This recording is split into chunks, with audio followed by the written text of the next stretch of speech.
اللہ رب العزت کی ذات کا بے حد فضل اور کرم ہے کہ اس مالک کائنات نے، اس خالق کائنات نے، اس اللہ رب العزت کی ذات نے ہم سب کو انسان بنایا، انسان بنانے کے بعد مسلمان بنایا، اور مسلمان بنانے کے بعد جناب حضرت محمد صلی اللہ تعالی علیہ وسلم کی امت کے اندر پیدا کیا، اور ہمیں دین اسلام کی شکل و صورت میں ایسے دین کی نعمت سے نوازا کہ جس کے متعلق اللہ رب العزت کی ذات فرماتے ہیں کہ ان الدین عند اللہ الاسلام، کہ اللہ کے ہاں جو قابل قبول دین ہے وہ دین اسلام ہے۔ یہ دین اسلام ہمیں 24 گھنٹے کی زندگی سکھاتا، 24 گھنٹے کی زندگی، ہمارا تعلق عمر کے کسی حصے میں ہو، ہمارا تعلق زندگی کے کسی بھی شعبے کے ساتھ ہو، یہ دین اسلام ہماری رہنمائی کرتا ہے۔ ہاں، کوئی تاجر ہے، کوئی طالب علم ہے، کوئی استاد ہے، کوئی باپ ہے، کوئی خاندان کا سربراہ ہے، کوئی وقت کا حکمران ہے، کوئی بادشاہ ہے، کوئی وزیر ہے، کوئی فقیر ہے، حتیٰ کہ اللہ رب العزت کی ذات نے ہمیں ایسا دین اسلام دیا کہ جس دین اسلام کے اندر صرف اپنے بھائی کی طرف مسکرا کر دیکھنا بھی اجر و ثواب ہے۔ یہ دین، جس طرح میں نے کہا کہ ہمیں 24 گھنٹے گزارنے کی زندگی کس طرح گزارنی ہے، یہ دین اسلام ہماری رہنمائی کرتا ہے۔ یہ دین اسلام ہی بتاتا ہے، جو میں نے آپ کے سامنے قرآن پاک کی آیت پڑھی 15 ہے، سورۃ بنی اسرائیل ہے کہ وَقَضَىٰ رَبُّكَ أَلَّا تَعْبُدُوا إِلَّا إِيَّاهُ وَبِالْوَالِدَيْنِ إِحْسَانًا۔ کیا انسان، تیرے رب نے یہ فیصلہ کیا ہے، یہ اس کی قضا ہے، یہ اس کا اٹل فیصلہ ہے، اللہ تعبدو، کہ اس کے علاوہ کسی کی عبادت، اس کے علاوہ کسی کو الہ، اس کے علاوہ کسی کو رب، اس کے علاوہ کسی کو خدا، اس کے علاوہ کسی کو سجدہ نہیں کرنا۔ اتنے اہم موضوع کے ساتھ ہی اللہ رب العزت کی ذات نے حقوق والدین کو بیان کیا، وَبِالْوَالِدَيْنِ إِحْسَانًا، کیا انسان اپنے ماں باپ کے ساتھ حسن سلوک کے ساتھ پیش آئے۔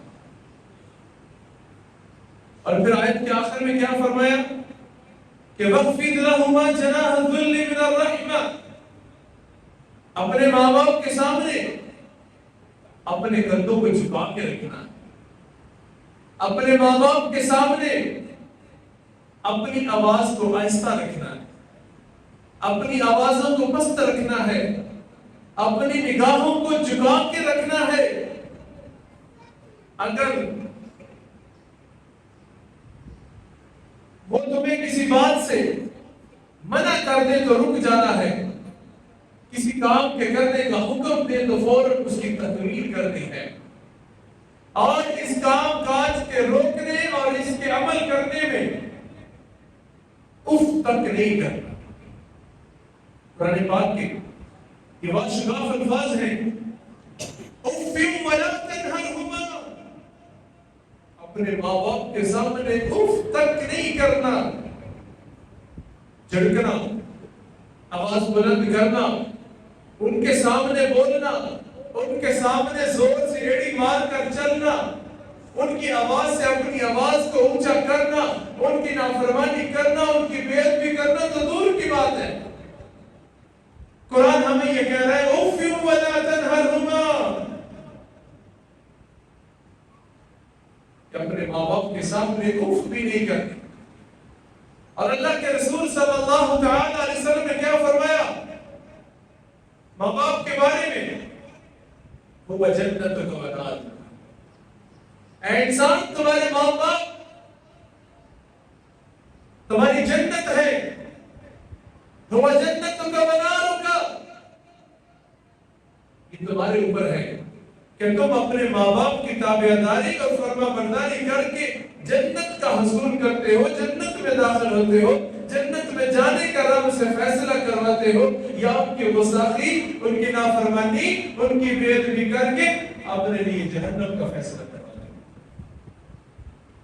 جب ہم حیات صحابہ کو دیکھتے ہیں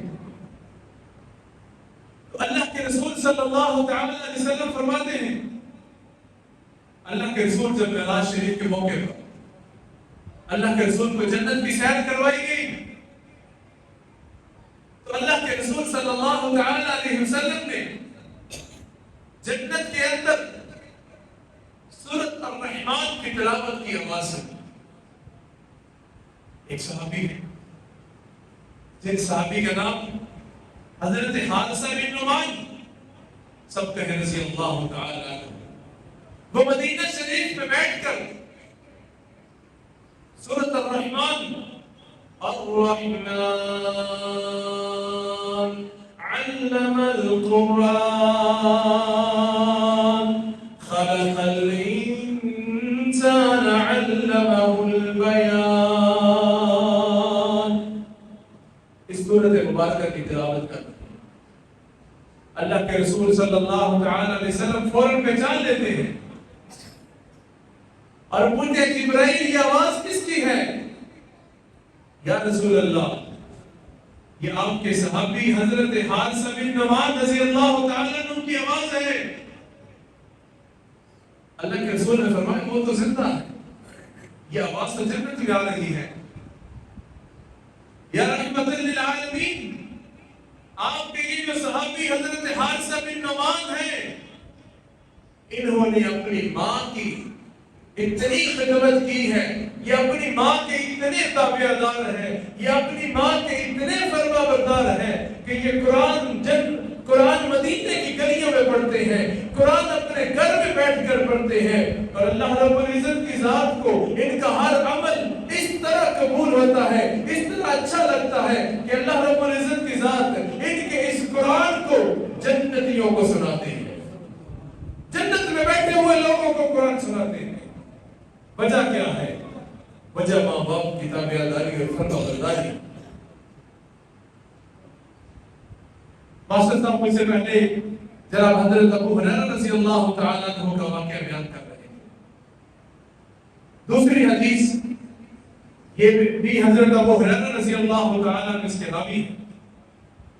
حضرت ابو ہریرہ رضی اللہ تعالیٰ عنہ کہتے ہیں، یہ حضرت ابو ہریرہ رضی اللہ تعالیٰ عنہ ایسے صحابی تھے کہ نہ ہی ان کا کوئی بھائی تھا اور نہ ہی ان کی کوئی بہن تھی، یہ اپنی ماں کے اکلوتے بیٹے تھے، بس ایک بیٹا، باپ کا بھی انتقال ہو گیا، اور جو ماں ہے اس نے کلمہ نہیں پڑھا، وہ مسلمان نہیں ہوئی، اور یہ اللہ کے رسول صلی اللہ تعالی علیہ وسلم کے صحابی رسول ہیں۔ اب یہ گھر میں جاتے ہیں تو ان کے پاس کرنے کے علاوہ اللہ کے رسول صلی اللہ تعالی علیہ وسلم کے ذکر کے کرنے کے سوا کوئی دوسری بات ہی نہیں ہے، کیونکہ اللہ کے رسول صلی اللہ تعالی علیہ وسلم کی مجلس میں بیٹھتے ہیں۔ ماں مسلمان نہیں ہے، ایک دن تنگ آ کر ماں نے جب روزانہ اللہ کے رسول صلی اللہ علیہ وسلم کا تذکرہ سننا، ایک دن تنگ آ کر کچھ ایسے الفاظ کہے کہ حضرت ابو ہریرہ رضی اللہ تعالیٰ نے فیصلہ کیا کہ ماں آپ بڑے غیر مسلم ہو، آپ کا عزت، آپ کا احترام، آپ کا مقام، آپ کی فضیلت اپنی جگہ، لیکن اللہ کے رسول صلی اللہ تعالی علیہ وسلم کے حق و احترام پر 100 میں بھی قربان ہے۔ ماں کو چھوڑ کر چلے گئے، اب پریشان ہے کہ کیا کروں، کدھر جاؤں، بھائی کوئی نہیں ہے، بہن کوئی نہیں ہے، کس کے پاس جاؤں؟ ایک ماں تھی جس کے سامنے آ کے میں ذکر کرتا تھا، باتیں سنایا کرتا تھا، آج اس ماں کو بھی چھوڑ دیا ہے۔ فوراً دل میں یہ خیال آیا کہ جو یتیموں کا والی ہے، جو بے کسوں کا سہارا ہے، جو ٹوٹے دلوں کے جوڑنے والے ہیں، کیوں نہ ان کے پاس جا کے یہ بات بیان کروں؟ حضرت ابو ہریرہ فوراً اللہ کے رسول صلی اللہ تعالی علیہ وسلم کے پاس آتے ہیں، اے ابو ہریرہ کیا بات ہے، پریشان کیوں ہو؟ یا رسول اللہ دعا کریں کہ میری ماں مسلمان ہو جائے۔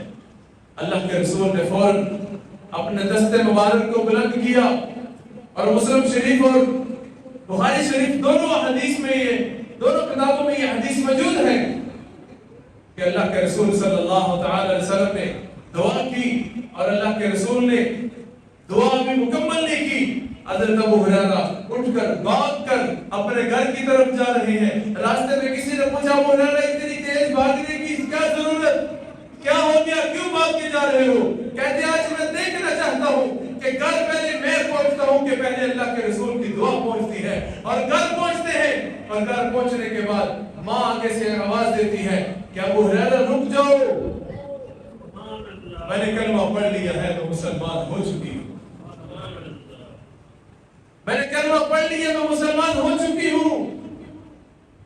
میرے بھائیوں،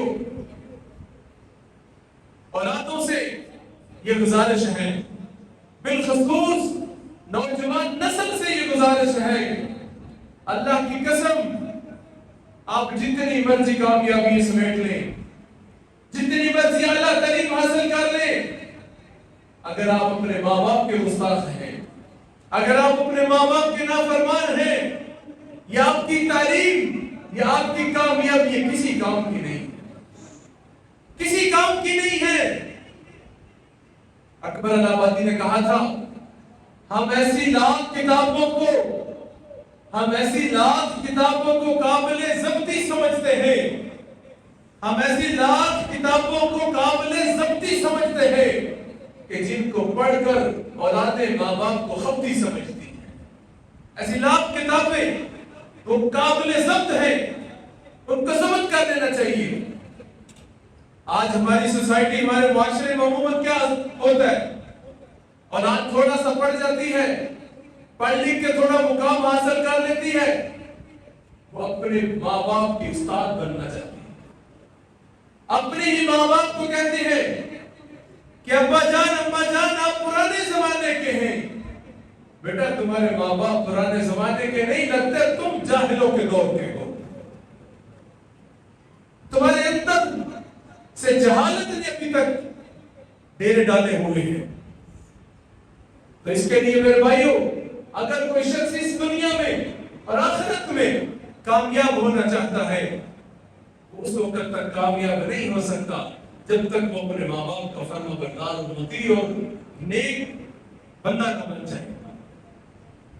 اللہ کے رسول صلی اللہ تعالی علیہ وسلم نے فرمایا، جو میں نے آپ کے سامنے حدیث پڑھی، وہ جنت کا منار کا، کہ تمہارے ماں باپ تمہارے لیے جنت ہے، یہ تمہارے اوپر ہے کہ تم ان کی تابعداری اور فرما برداری کر کے جنت حاصل کرتے ہو یا کیا کرتے ہو۔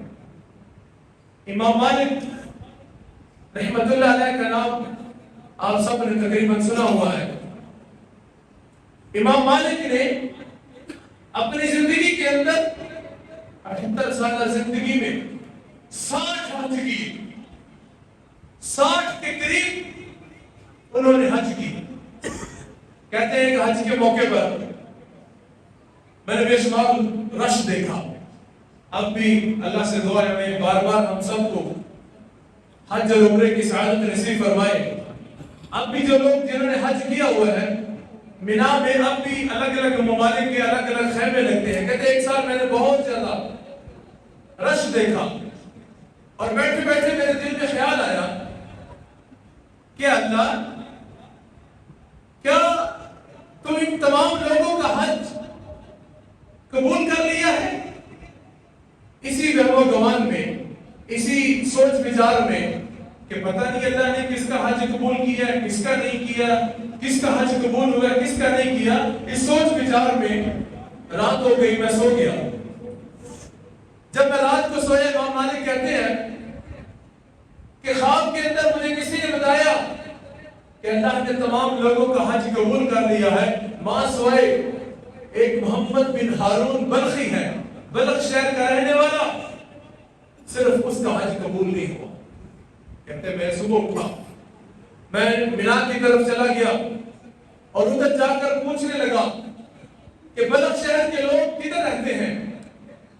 کہتے میں ادھر پہنچا، میں نے پوچھا تم میں سے محمد بن ہارون بلخی کون ہے؟ انہوں نے کہا جی وہ تو بہت نیک آدمی ہے، بہت فرما بردار آدمی ہے، 5 وقت کا نمازی ہے، قام اللیل ہے، صام الدہر ہے، رات کو ساری رات تلاوت کرتا ہے، عبادت کرتا ہے، دن کو روزہ رکھتا ہے، بہت نیک آدمی ہے۔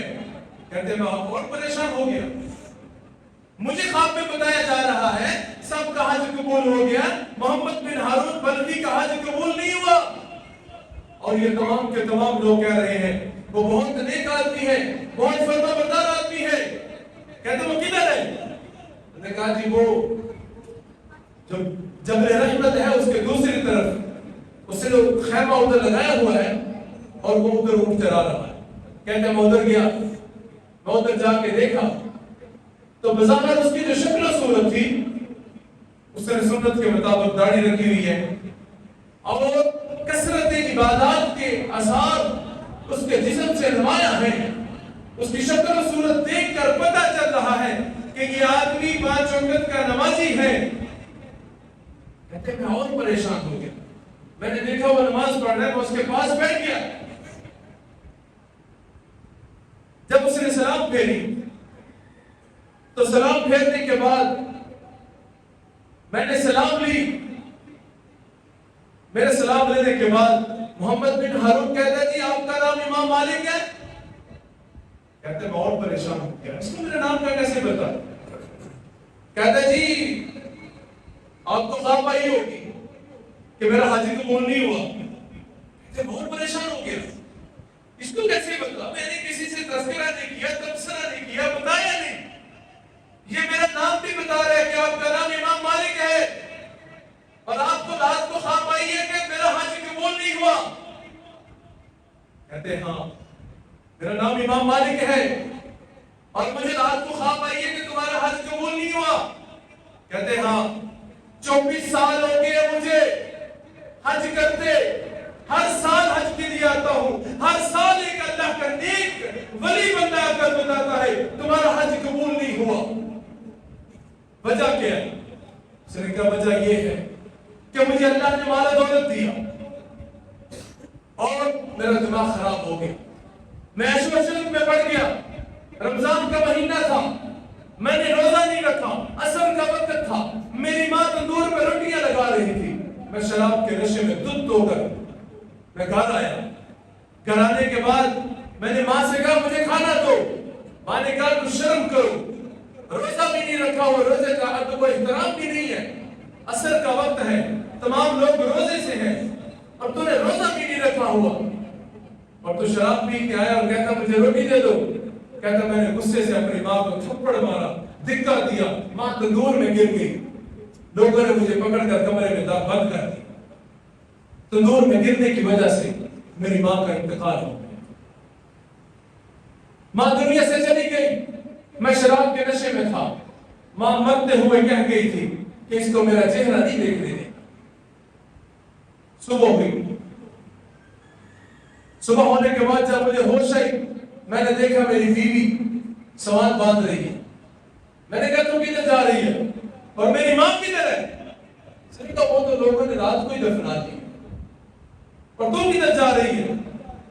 کہتی ہے جو اپنی ماں کا فرما بردار نہیں ہے، جس نے اپنی ماں کے ساتھ جفا نہیں کی، اپنی ماں کے ساتھ جس نے وفا نہیں کی، وہ میرے ساتھ کیا کرے گا؟ لہٰذا میں بھی جا رہی ہوں۔ کہتا مجھے اتنا غصہ آیا، میں نے غصے میں اپنے جس ہاتھ سے میں نے ماں کو تھپڑ مارا تھا میں نے وہ اپنا دائیں بازو کاٹ دیا، سب کچھ چھوڑ دیا۔ اب 24 سال ہو گئے ہیں، ہر سال حج پہ آتا ہوں، ہر سال حج کرتا ہوں، ہر سال کوئی نہ کوئی اللہ کا نیک ولی بندہ آ کر بتا دیتا ہے تمہارا حج قبول نہیں ہے، لیکن اس در کے علاوہ چھوڑ کر کس در پہ جاؤں؟ کہتے ہیں ساری گفتگو سن کے امام مالک کہتے ہیں میں پریشان ہو گیا، میں رات جب میں پریشان ہو گیا اس کی گفتگو سن کر تو میں نے بھی اس کے منہ پر ایک تھپڑ مارا، میں نے کہا تیری یہی سزا ہونی چاہیے. رات ہوئی, میں سو گیا. امام مالک کہتے ہیں اللہ کے رسول صلی اللہ تعالی علیہ وسلم میری خواب میں آئے. اللہ کے رسول نے کہا امام مالک تم کیوں میرے بندے کو تھپڑ مار کے آیا؟ کیوں اللہ کے نیک بندے کو تھپڑ مار کے آیا؟ یا رسول اللہ میں نے تو یہ سنا تھا اس کا حج قبول نہیں ہے, اس نے اپنی ماں کا قاتل ہے. وہ تو اس لائق ہی ہے. اللہ کے رسول صلی اللہ تعالی علیہ وسلم نے فرمایا کیا امام مالک سنو, قیامت کے دن اللہ رب العزت کی ذات کے سامنے جب یہ مقدمہ لگے گا, فرشتے اس کو پکڑ کر جب جہنم میں پھینکنے لگیں گے تو یہ روئے گا, یہ چلائے گا, یہ بار بار مڑ کر پیچھے ماں کی طرف دیکھے گا, ماں دیکھ آج مجھے جہنم میں پھینکنے لگے ہیں. ماں کو اس وقت بھی ترس آ جائے گا. ماں کہے کہ اللہ اس نے میرا قتل کیا ہے, اس نے مجھے جلتے ہوئے تندور میں پھینکا تھا, لیکن اے میرے مالک تو اسے جہنم میں مت پھینکنا. اور اللہ رب العزت کی ذات ماں کی اس دعا کو, اس فرمائش کو, اس خواہش کو اپنی جامہ پہنا دیں گے اور اس کی بخشش اور مغفرت فرما دیں گے. میرے بھائیو اللہ کی قسم اپنے آپ کو اپنے ماں باپ کا نوکر بنا دو, دنیا میں بادشاہ بن جاؤ. اللہ کے رسول صلی اللہ تعالی علیہ وسلم نے ماں باپ کی فضیلت کے بارے میں کیا فرمایا کہ صبح اٹھنے کے بعد کسی نے کچھ بھی نہیں کیا, صرف پیار اور محبت کے ساتھ ایک بار اپنے ماں باپ کے دونوں میں سے کسی ایک کے چہرے کو فقط دیکھ دیا, اس دیکھنے کے اوپر ایک حج اور ایک عمرے کا ثواب ہے. آج ہم اینے گہنے کی ادھر ادھر کی باتیں تو سنتے ہیں لیکن اپنے ماں باپ کی نہیں سنتے, اپنے ماں باپ کی نہیں سنتے. کہتے ہیں ابا جان آپ کو نہیں پتا, آپ نہیں سمجھتے, آپ کا دماغ کام نہیں کرتا, آپ کو جدید دور کا پتہ نہیں ہے, آپ کو دنیا کا پتہ ہی نہیں ہے. اللہ کی قسم یہ ہماری ناکامی ہے, یہ نوجوان نسل کی ناکامی ہے کہ ماں باپ آواز دے رہی ہے اور اولاد ہاتھوں سے فون نہیں چھوڑتے. یہ فون کو زیادہ قدر و قیمت دے رہے ہیں ماں باپ کے مقابلے میں. اس کے لیے میرے بھائیوں آپ سب سے گزارش ہے, بالخصوص آپ سوشل میڈیا دیکھ لیں کہ ماں باپ کے بارے میں اتنے پیارے پیارے کمنٹس, اتنی پیاری پیاری پوسٹیں, اور عملی طور پر ماں باپ کی گستاخی اور نافرمانیوں سے ہمارا معاشرہ بھرا پڑا. اللہ کے آخری بات اللہ کے رسول نے جو قیامت کی نشانی بتلائی تھی وہ یہ بتلائی تھی کہ جب اولادیں ماں باپ کی نافرمان ہو جائیں تب اس قوم کے اوپر عذاب اس طرح آئیں گے جس طرح تسبیح کا دھاگا ٹوٹنے سے اس کے موتی بکھرتے ہیں, اس طرح اس قوم کے اوپر عذاب آئیں گے. آج اگر کامیاب ہونا چاہتے ہو اپنے ماں باپ کے تابع دار بن جاؤ, ان کے سامنے اپنی آوازوں کو پست رکھو, اپنے کندھوں کو جھکا کے رکھو, ان کے تابع دار اور فرما بردار بن جاؤ. اللہ رب العزت کے ذات ہم سب کو عمل کی توفیق عطا فرمائے. وآخر دعوانا الحمدللہ رب العالمین.